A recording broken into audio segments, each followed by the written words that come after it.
enjoy being at work at night. And that sounds really strange because I do like to sleep. But when you're at work at night, it feels very personal. It's you against the world. It's just you and the patient.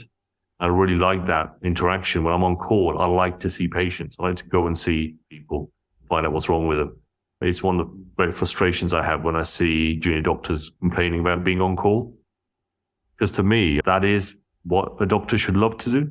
Be on call, see patients, diagnose what's wrong with them. You may be the first person who's actually going to work out what's wrong with this person. See them, take that history, do the examination, find out what's wrong with them, then try and fix them. That's what we all train for. I always disagreed with how medical schools are vetted. I don't think it should be academic because we know the dropout rate. People are now talking, it's really hot news at the moment about recruitment and retention in the NHS. That's why there's now the 5th junior doctor strike about to happen and a consultant strike ballot in the NHS, which I don't think has happened in 40 years, has just been successfully balloted for. So consultants also go on strike in July 2023, which is, like I said, almost unprecedented. This is the stress the NHS is currently under. It's just a symptom of that stress. And I think post-COVID, that stress, all the cracks that were already in the system have been completely exposed by COVID. The global pandemic changed culture.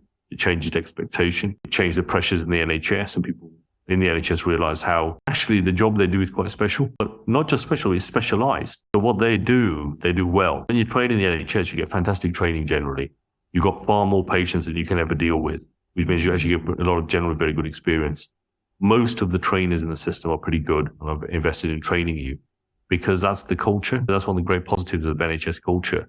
I'm not afraid to train people, whereas I've gone abroad and found people protect techniques because they don't want to share it because private practice and people stealing their skills.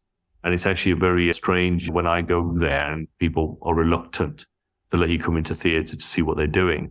It's only happened a couple of times. I think most medics are very collegiate and want to show people what they do and how it benefits patients. Certainly if you're from abroad, you're generally going to threaten them, but they're very worried about their own environment or their own local surgeons finding out what they're doing. And that's not the NHS at all. I think almost nobody protects any of their intellectual property. We just give away knowledge and training. We expect, we're a big university hospital.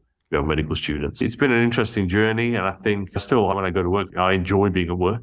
And I think I'm lucky from that point of view.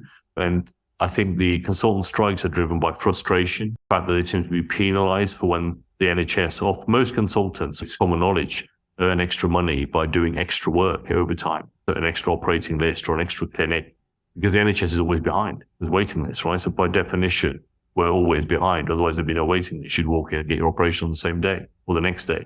There's a waiting list. Everyone knows that.